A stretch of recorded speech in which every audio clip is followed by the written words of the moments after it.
Enquanto o presidente Trump tenta desesperadamente encontrar uma saída para a guerra com o Irã, ele continua mandando pessoas de sua confiança aparecerem diante das câmeras para dizer coisas que são, digamos assim, no mínimo estranhas.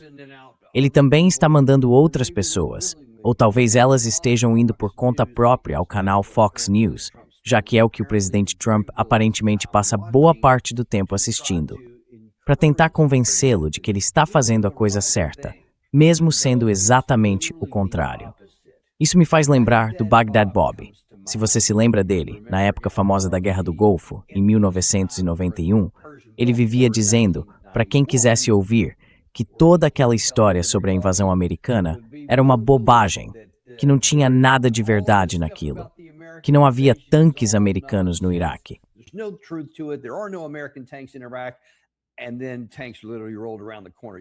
E aí, tanques literalmente viraram a esquina. Você deve se lembrar disso. Todo mundo tira sarro dele por causa disso. Esse vai ser o epitáfio, ou pelo menos a lembrança, do que muita gente vai guardar. Infelizmente, tem muita gente disputando esse título. Hoje eu vou mostrar um exemplo que, olha, é bem ruim. Mas vamos começar com aquele funcionário americano em questão. Aqui está o secretário de Estado, Mike Pompeo, tentando explicar para as pessoas que existe um problema, mas que não é responsabilidade nossa. E para você entender o contexto do que ele está falando, primeiro, o Estreito de Hormuz continua fechado. 30 navios foram confirmados como tendo passado por lá. Isso dá mais ou menos 10 por dia, em vez dos 100 a 140 que seriam o normal. E a maioria deles está passando pela rota iraniana.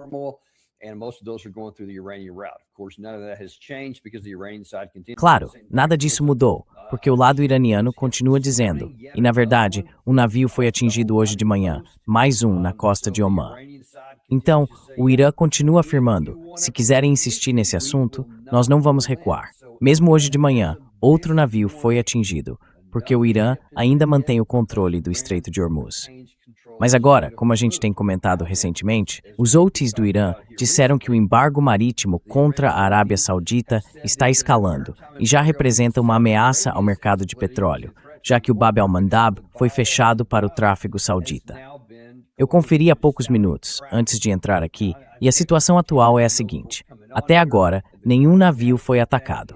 Há tráfego passando por lá, mas não de embarcações sauditas.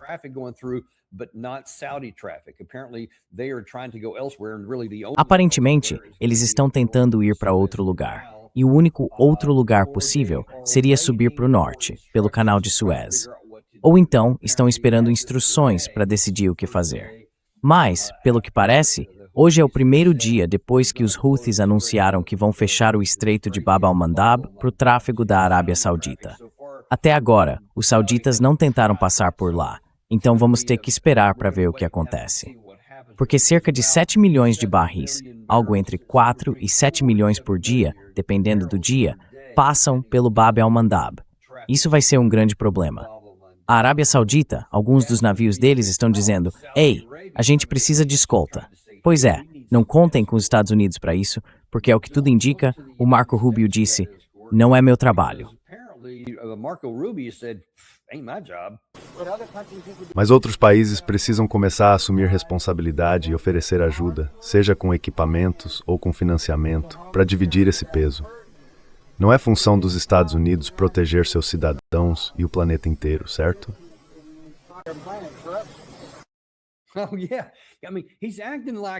Ah, sim. Quer dizer, ele age como se dissesse, olha, alguém veio aqui implorar para eu ajudar.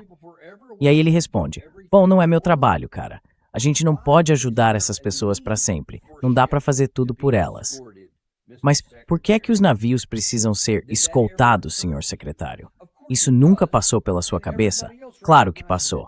E todo mundo reconhece isso também. Mas o secretário de Estado Rubio e praticamente todo funcionário americano que aparece na televisão fingem que isso é algo que jogaram nas nossas costas. Como se estivessem pedindo pra gente fazer um monte de coisas absurdas por gente folgada que só quer tirar vantagem ou algo assim. E não porque fomos nós que causamos um grande problema global, uma catástrofe econômica enorme que está se desenrolando diante dos nossos olhos agora. Por causa da guerra que nós escolhemos, que o presidente Trump escolheu e que o secretário Rubio apoiou de forma entusiasmada.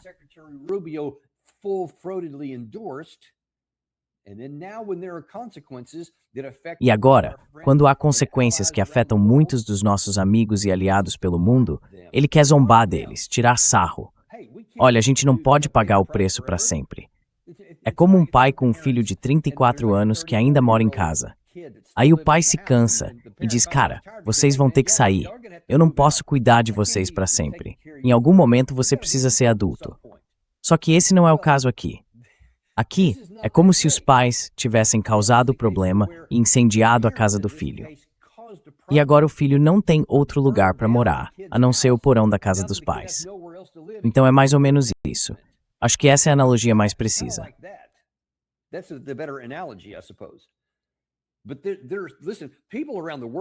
Mas olha, as pessoas ao redor do mundo não são burras.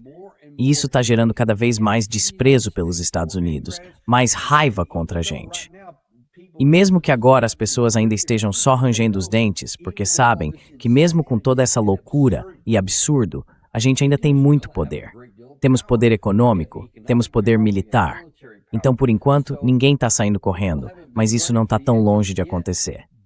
Dá para ver daqui, porque vai chegar um ponto em que a raiva vai ser grande o bastante, ou o custo econômico vai ser alto o bastante, e aí eles vão começar a procurar ajuda em outro lugar.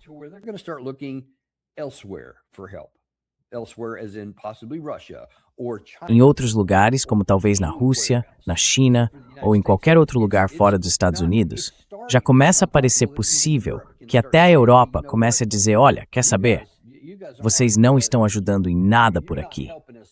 E na verdade não só não estão ajudando, como agora estão prejudicando a gente a um ponto em que até romper essa conexão custaria muito caro para a Europa, comparado ao que ela tem hoje, e em muitos casos, ao que ela acha que ganha com isso. Mas vai chegar o dia em que até a Europa vai acabar dizendo, quer saber? Não vale a pena. E vai seguir o próprio caminho. Se isso vai ser em direção à China ou apenas entre eles mesmos, ainda vamos ver.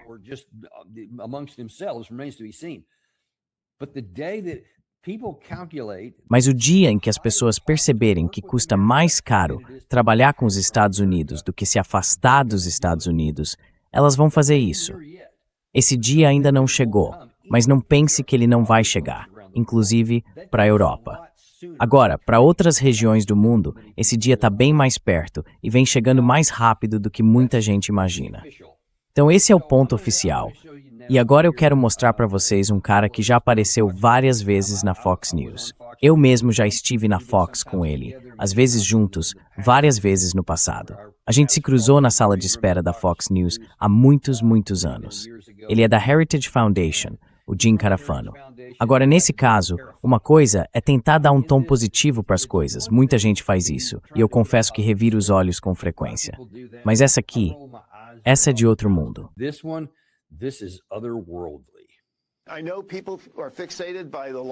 Eu sei que as pessoas estão focadas nas perdas, que são terríveis, e em quanto tempo tudo isso vai levar. Mas a nossa posição na região é a mais forte que já tivemos desde o fim da Segunda Guerra Mundial. Quero dizer, nós lidamos com essa situação desde os tempos do Jimmy Carter. Desde o governo Jimmy Carter, nunca tivemos uma posição tão sólida na região para construir um futuro melhor por lá. E isso significa menos problemas para a gente. Menos trabalho para a gente, uma América mais segura. Eu realmente acho que esse é o preço que estamos pagando. Pode confiar, isso vai valer a pena por décadas.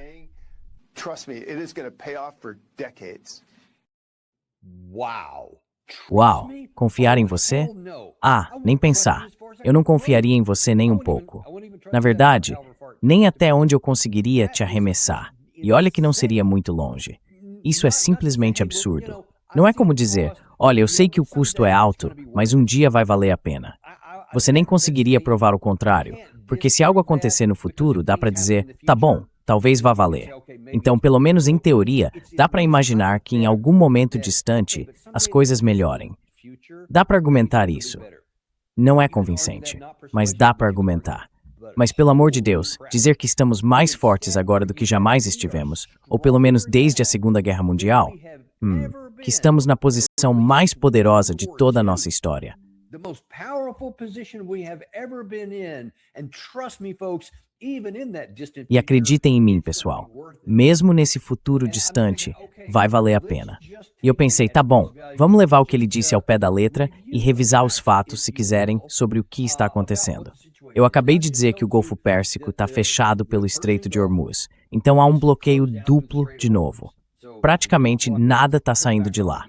Tem um pequeno vazamento, uns 10 navios por dia. Certo, isso quer dizer que a maior parte do petróleo, do gás e de tudo mais que deveria saindo de lá, não está. E agora que incluímos o Bab al-Mandab, afetando o petróleo da Arábia Saudita, o que pode tirar ainda mais petróleo do mercado global, isso vai fazer o preço subir. E aí tudo o resto sobe junto.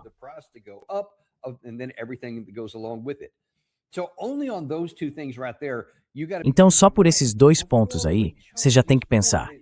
Espera aí, antes de a gente escolher essa guerra que você defende e que ainda tenta me convencer de que foi um ótimo negócio, o Bab al-Mandab estava aberto. Ninguém nunca tinha nem falado em fechar aquilo. O Estreito de Hormuz também estava aberto, uma rota marítima internacional. Ninguém controlava nada e nem precisava. O fluxo era totalmente livre. Então, só por isso, você já tem que se perguntar, peraí, o quê? Isso é melhor do que a gente teve desde a Segunda Guerra Mundial? Não é aí que a coisa para. Está prestes a ficar muito pior. Vamos dar uma olhada, antes de mais nada, na nossa reserva estratégica de petróleo.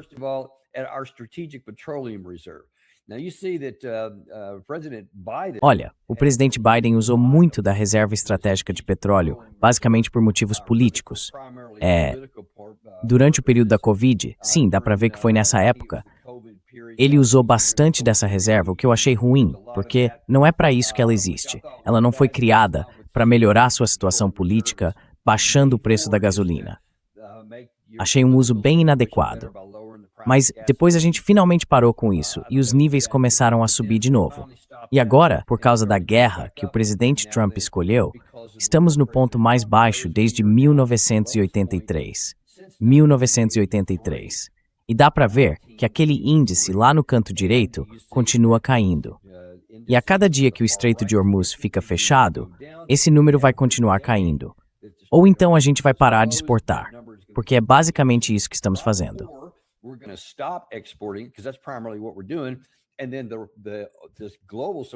E aí esse fornecimento global vai ser ainda mais reduzido.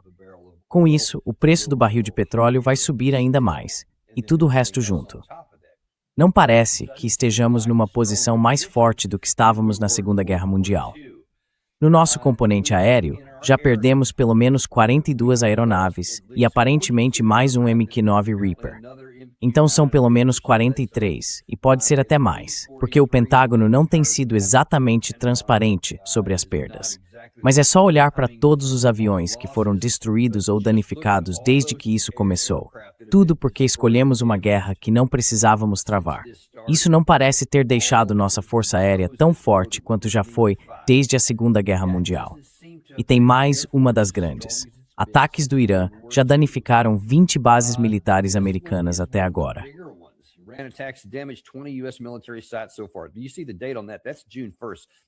Você está vendo a data aí? É 1º de junho. Isso é só o número de locais. E claro, nesse vai e vem atual, nesses 10 dias de ataques e respostas, aliás, o Irã já lançou novos ataques contra o Kuwait hoje, então isso continua, e eu tenho certeza de que os Estados Unidos vão responder mais tarde. Vai ser o dia número 11, sem fim à vista. Então, seguimos com isso também. Mas a cada dia, o prejuízo nas nossas bases fica maior e mais profundo. Ele estava dizendo que, desde os tempos do Jimmy Carter, nada foi tão forte. Olha, as bases que a gente tem na região deveriam servir para proteger nossos ativos por lá. Não protegeram nada. A gente não conseguiu se proteger.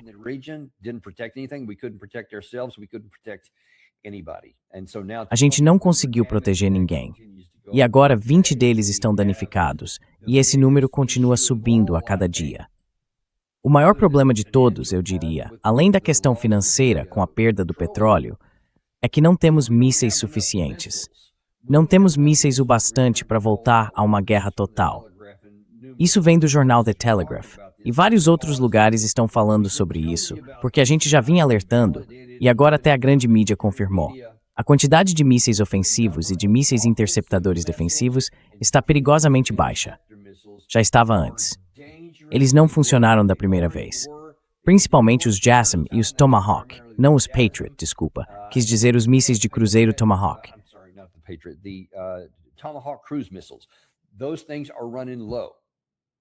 Essas coisas estão acabando. E eu quero dizer, acabando de forma crítica. E tudo que a gente dispara contra eles, a gente destrói coisas o tempo todo, mas nunca atinge o que realmente importa, que são, como eu vivo repetindo, aquelas cidades subterrâneas de mísseis. E esses mísseis que estão acabando demoram uma eternidade para serem substituídos. Você vê o tempo de entrega, porque basicamente cada um desses mísseis precisa ser feito à mão. Não existe uma fábrica, tipo quando você faz uma caminhonete Ford F-150 que sai direto da linha de montagem. Não é assim que funciona. Esses mísseis precisam ser praticamente, cada um deles é como um pequeno foguete.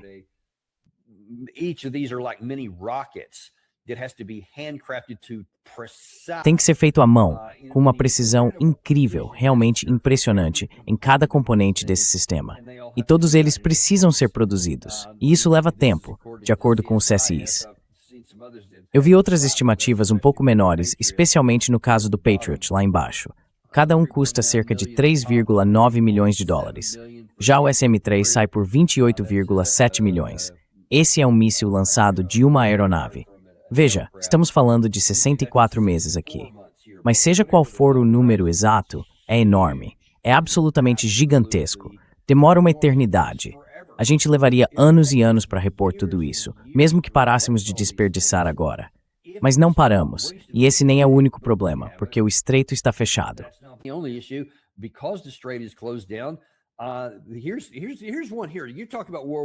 Olha só, aqui tem um exemplo.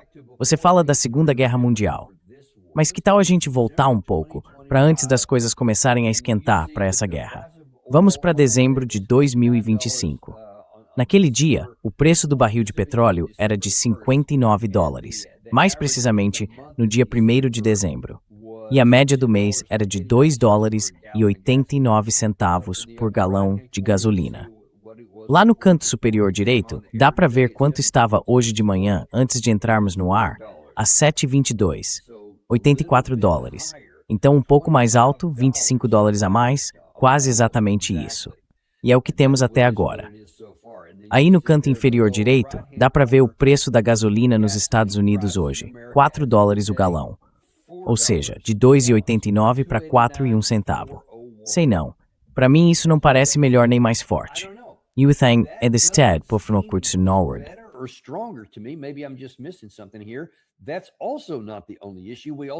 Esse também não é o único problema.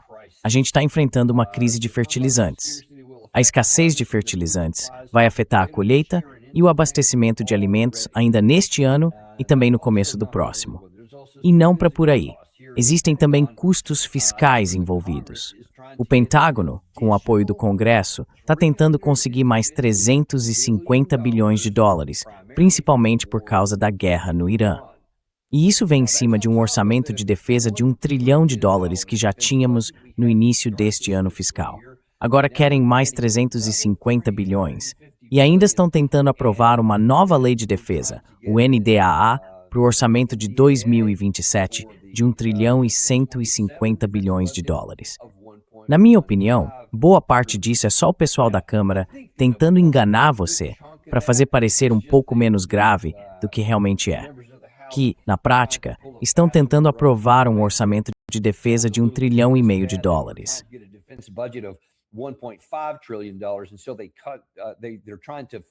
Então, o que eles estão tentando fazer é antecipar uma parte, com 350 bilhões agora, e depois mais 1 trilhão e 150 bilhões mais para frente, em vez de 1 trilhão e meio de uma vez só. Parte disso é um valor extra para cobrir custos que a gente já teve até aqui. Mas, sinceramente, não me parece que isso mostre que estamos mais fortes agora. Afinal, estamos tendo que gastar 350 bilhões só nos últimos meses deste ano, por causa dessa guerra que escolhemos travar. E claro, o maior custo de todos é o humano. Até agora, 18 militares americanos, que a gente sabe, foram mortos em combate. Há vários outros gravemente feridos e, pelos relatos que eu vi, muitos estão em tratamento intensivo em Landstuhl. Desculpe, não em Ramstein, em Landstuhl, na Alemanha e possivelmente em outros lugares também.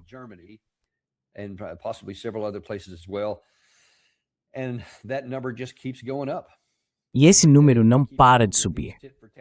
Todo dia que a gente continua com esses ataques de retaliação, com essa sequência de ataques, vem uma resposta do Irã. E eles continuam atingindo nossas bases, aquelas 20 que eu mencionei há pouco. Isso parece que estamos na posição mais forte desde a Segunda Guerra Mundial? E ele disse isso com tanta convicção. E eu fico pensando, o que essas pessoas têm na cabeça? Quer dizer, olha só, se você vê as pesquisas mais recentes, o povo americano não está acreditando nisso. Eles estão enxergando o que está acontecendo. Acho que vi hoje de manhã que algo em torno de 60 e poucos por cento, 69 se não me engano, dos americanos acham que o presidente Trump não está fazendo um bom trabalho na guerra com o Irã. Ou seja, eles acham que ele está indo mal.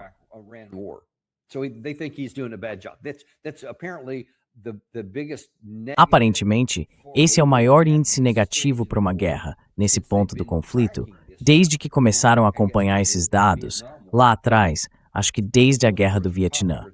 Porque a maioria das guerras costuma ser popular no começo, e depois vai perdendo apoio com o tempo. Mas essa já tem só alguns meses, e já é extremamente impopular. E parte do motivo é que as pessoas pensam, a gente não é burro. Não dá para dizer que somos os mais fortes aqui, enquanto continuamos sofrendo tantas baixas. As nossas finanças estão indo pro ralo. O governo joga cada vez mais dinheiro na defesa. Tira dinheiro do nosso bolso com os embargos, porque o estreito está fechado, porque o preço do barril de petróleo subiu. E com isso, o preço da gasolina, do diesel, dos fertilizantes, o preço de tudo está subindo.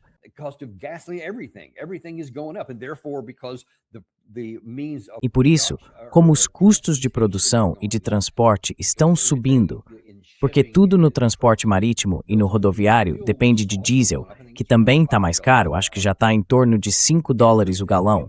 Tudo que você compra vai subir também. Isso não soa como se estivéssemos mais fortes do que nunca, porque não estamos. Estamos mais fracos do que nunca. E essa questão dos mísseis, não subestime o tamanho disso. Estamos colocando toda a nossa segurança nacional em risco.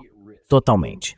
Porque temos um estoque muito baixo e, mesmo assim, continuamos gastando mísseis dia após dia em alvos que não têm nada a ver com acabar com a guerra.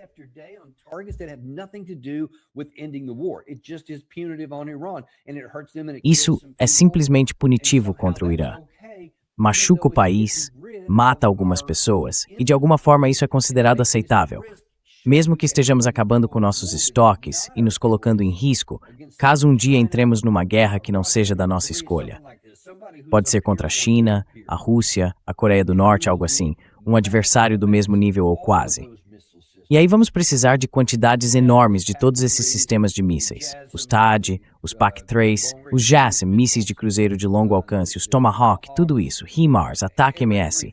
Vamos precisar de todo esse material, mas continuamos jogando tudo fora por causa do ego do presidente Trump.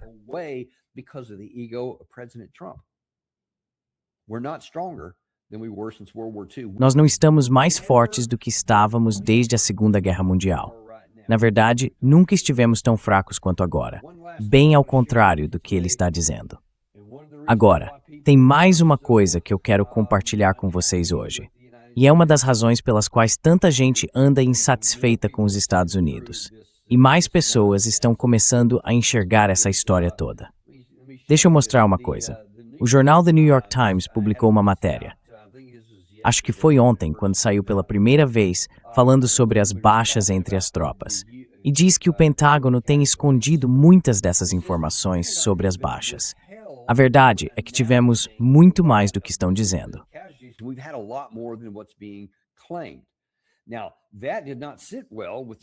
Isso não caiu nada bem com o secretário assistente de guerra, Sean Parnell, que publicou um relatório contundente no X, dizendo que o Departamento de Guerra rejeita essas acusações infundadas e maliciosas, de esconder o número de feridos, chamando-as de mentiras descaradas, vindas de militantes partidários do New York Times, desesperados para manchar a imagem das Forças Armadas e da liderança americana.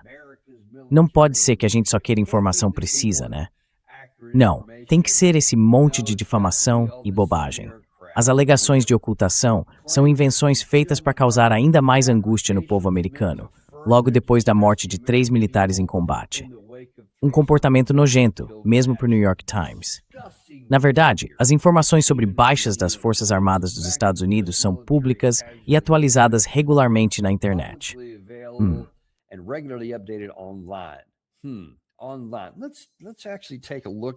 Online. Vamos dar uma olhada nisso, porque acho que a gente vai ver algumas informações importantes aqui. Primeiro, quero voltar a um ponto. Isso foi no dia 22 de junho, e o Pentágono, naquela época, anunciou que tínhamos cerca de 400 feridos. Agora aqui, deixa eu ver. Se eu abrir esse aqui, temos isso. É uma notícia de ontem também. Agora, depois de tudo isso, depois da matéria do New York Times, o Pentágono diz que quase 100 soldados americanos ficaram feridos nas últimas 2 semanas. Certo, 2 semanas. E vamos ver, desculpa, pronto. Então o Pentágono diz que 100 soldados ficaram feridos nas últimas 2 semanas, porque agora eles estão divulgando essas informações.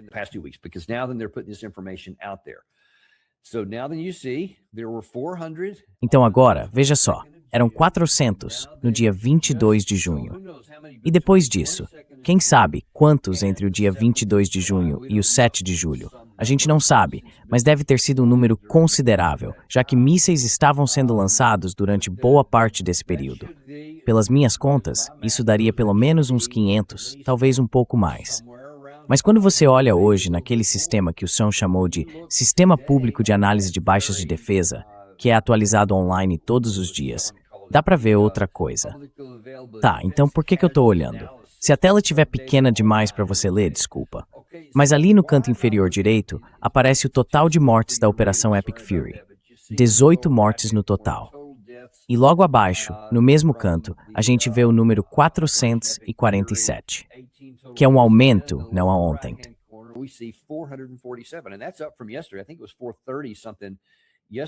Acho que ontem estava em 430 e poucos, e agora, hoje, já foi atualizado para 447. Como pode ser 447 se a gente tinha 400 mais 100, que dá 500 mais ou menos por aí, e desde então ainda teve mais? Então ontem já estava bem fora do número real.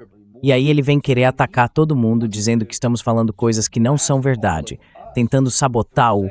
Como foi que ele disse mesmo? Que tudo isso é sobre mentiras descaradas, gente desesperada para manchar a imagem da América e da sua liderança. Não, Sr. Parnell. Quem está manchando a liderança é o senhor, por causa de coisas como essa. O secretário de Estado, Marco Rubio, está manchando as coisas. O presidente dos Estados Unidos está manchando a liderança do nosso país.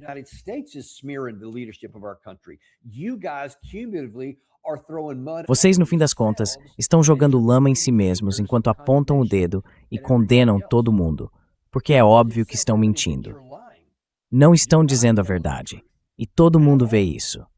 A gente consegue contar, consegue ver o que está acontecendo com todos esses alvos.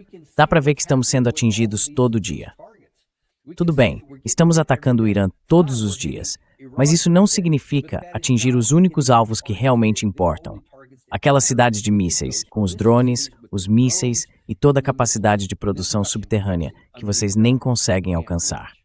E em vez de reconhecer a realidade, vocês continuam desperdiçando cada vez mais dos nossos mísseis em nada, em alvos que não importam, que não têm nada a ver com o nosso sucesso ou fracasso na guerra.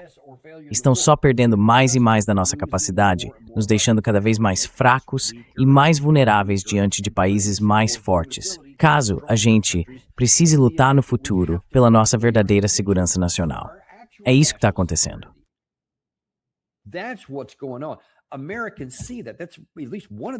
Os americanos veem isso. E esse é pelo menos um dos motivos pelos quais estão tão irritados com toda essa questão da confiança. Essa ideia de que a gente não confia em você, de que o apoio à guerra é tão baixo porque parece algo sem sentido. Quer dizer, O presidente Trump vai ter que explicar por que está lançando tantas dúvidas sobre si mesmo e sobre a confiança e a credibilidade dos americanos no próprio governo. Porque no ano passado, ele fez questão de repetir várias vezes que tinha destruído completamente todas as instalações nucleares do Irã e que eles levariam décadas para se recuperar, e por aí vai. E agora, de repente ele disse há poucos dias que o Irã estava a 2 semanas de ter uma arma nuclear e que por isso ele teve que atacar. Mas, senhor presidente, não dá para ter as duas versões ao mesmo tempo.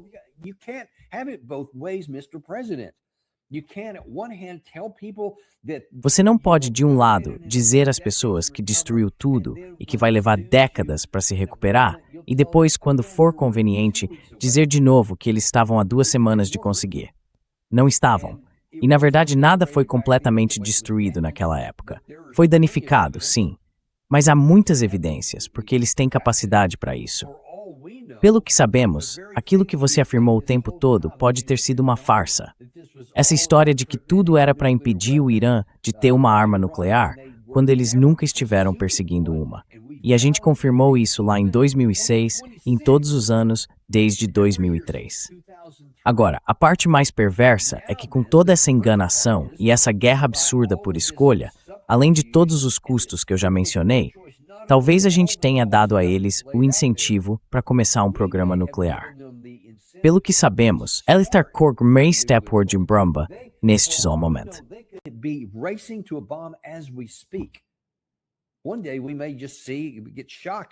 Um dia, a gente pode acabar se surpreendendo e ver que houve uma explosão nuclear em algum lugar, num centro de testes escondido no meio de um deserto iraniano.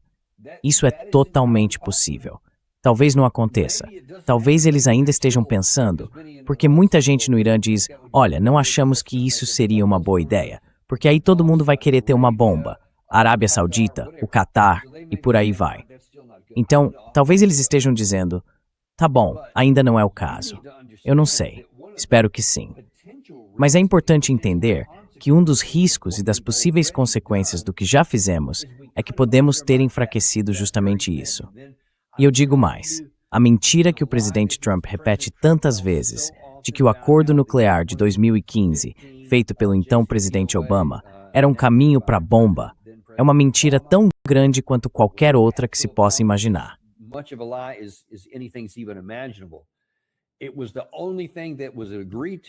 Foi o único acordo que impôs restrições severas ao Irã e que continuaria em vigor pelo menos até 2025. Nesse caso, todo mundo teria motivo para continuar seguindo o acordo indefinidamente. O Irã não queria uma bomba. Eles não tinham razão para querer isso. E se a gente tivesse cumprido os termos que assinamos, teríamos dado a eles um incentivo para não buscar uma bomba. E se eles conseguirem uma agora, olha, as pessoas vão olhar para trás e condenar o presidente Trump por ter saído justamente do único acordo em que a gente realmente tinha o Irã comprometido.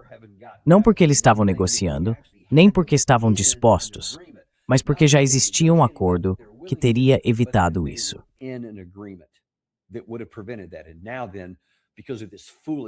E agora, por causa dessa insensatez, não só perdemos nossos próprios soldados, não só isso nos custou centenas de bilhões de dólares, não só continua nos custando cada vez mais no futuro, com gastos maiores e tudo mais, mas agora isso também pode comprometer a nossa segurança nacional.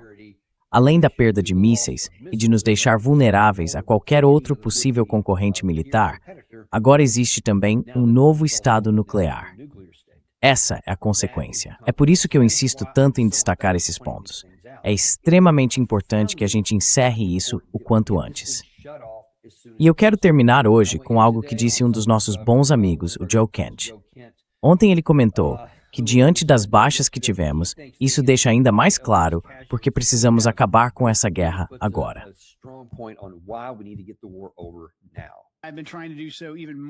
Tenho tentado fazer isso ainda mais nas últimas 24, 48 horas, desde que tragicamente tivemos mais baixas. E os iranianos mostraram mais uma vez que provavelmente podem tornar isso muito pior para a gente. Temo que se o presidente continuar insistindo, como parece que está fazendo, a gente vai acabar enfrentando um evento com muitas vítimas.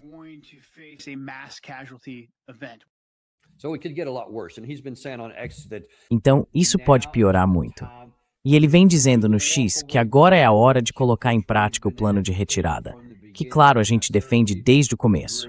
E eu concordo totalmente com o Joe Kent nesse momento. A gente precisa acabar com essa guerra, porque o número de baixas vai continuar subindo. Em algum momento, o Irã vai atingir algo como uma concentração de tropas ou algo parecido. E aí não vão ser só 3 mortos de uma vez. Pode ser um número bem maior. Ou eles podem atingir o local onde as tropas estão vivendo.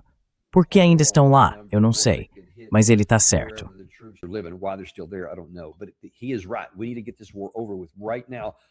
A gente precisa acabar com essa guerra agora. Antes que mais soldados morram, antes que usem uma arma nuclear e antes que a gente chegue a um colapso econômico total, se o Bab al-Mandab e o Estreito de Hormuz forem realmente bloqueados para o petróleo da Arábia Saudita e do Conselho de Cooperação do Golfo.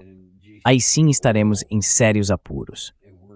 É essa a situação neste momento, pessoal. Obrigado por estarem aqui. A gente tem vários programas vindo ainda hoje, então tem muita coisa pela frente.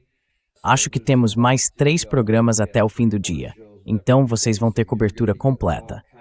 Espero ver vocês mais tarde no Daniel Davis Deep Dive. E olha, eu não fico tentando convencer ninguém a comprar ouro, nem dizendo como cuidar da carteira de ações, mas tem uma forma de nos ajudar. Se inscreve, clica no botão de curtir e compartilha isso com alguém que você gosta.